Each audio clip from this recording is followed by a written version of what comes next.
Hey everybody, it's Christopher Small, the Unconventional Attorney. Today I want to talk to you about how many times you should follow up with a potential client. Before I get to that though, I want to remind you, if you are not subscribed to the world's greatest law firm owner newsletter of all time, you can subscribe by going to unconventionalnewsletter.com. Every Sunday I send you some goodness. It's a different topic depending on the week of the month. Week 1 is marketing, week 2 is advertising, week 3 is sales, week 4 is mindset, and week 5, when it comes up every once in a while, is a grab bag. Unconventionalnewsletter.com. All right, how many times should you follow up with potential clients? I can tell you what the answer is, and then I'll tell you what I actually do. They don't match up, and I'll tell you that I'm working on it, okay? The actual answer is really about as many times as you're comfortable with. I think there's like these studies that have been done and these surveys that have been done. And I think on average, it takes like 8 contacts before you can like be assured that the person does not want to sign up with you. Okay. So 8 is like that ideal number. I am sometimes only 1. Sometimes I'm like 5 or 6, maybe 7. But the key is more is better. The problem is, I think for me in particular, I feel like I'm intruding, right? I don't want to feel like I'm checking up all the time, like I'm pestering them, like I'm just being overly persistent. I just really don't want to hurt anyone's feelings, and I don't want to get yelled at. So I don't get back to people nearly as much as I should, even though I have a automated follow-up sequence set up to do that, so I don't have to think about it or worry about it. I don't have to feel like I'm pestering people. It kind of happens automatically. I still, to be honest with you, the listener or the watcher, I don't do it all the time. I don't turn it on all the time. I've turned it on now. I just went through and updated my last, 10 potential client meetings probably to set that up. But the more you follow up, the more clients you'll have. Here's why. We are not the most high priority thing in pretty much anyone's life, especially as an estate planning attorney, right? So think about estate planning. It's important, but it's not urgent. They hang up the phone with you. They go about their daily life. There's a whole bunch of stuff going on in the world right now. COVID, homeschooling, job loss, all kinds of stuff that's going on. And so our services get pushed down the priority list.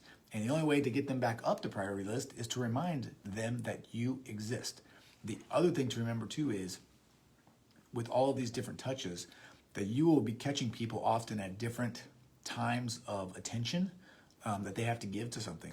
So, we send an email every 3 days, like over the course of like 12 days or 15 days or so. So you have the initial contact, the phone call, and then I think I have 6 emails after that, maybe 7 emails after that.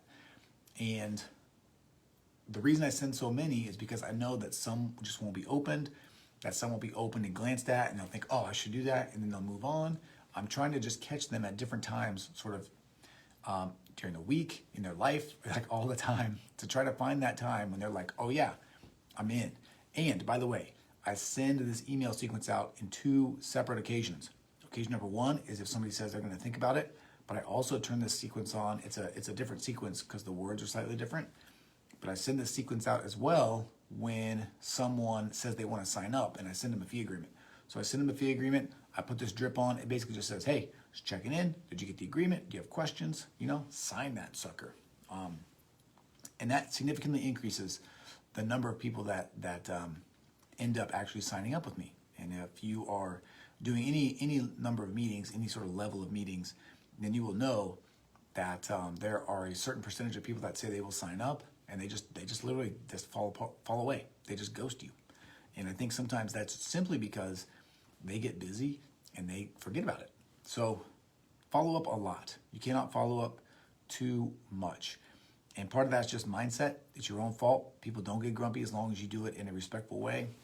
And so if you're not following up consistently, create some systems, create some processes, create some ways to do that so that you don't have to be on the ball all the time. Back in the day, I used to follow up like personally, mechanically, I would type the emails out. It took forever and I just didn't get it done. So now I do it automatically and it's amazing. So do that. All right. That's it. I am, as always, I almost forgot. If you like this video, please hit the like button. If you have a question or comment, please leave it. If you know someone that needs to hear this, please share it with them. And if you are not subscribed to the world's greatest law firm owner newsletter of all time, you can subscribe by going to unconventionalnewsletter.com. All right, that is it. As always, I am Christopher Small. I am the Unconventional Attorney. Thank you for your time. Thank you for your attention. I appreciate you, and I will talk to you again soon. See ya.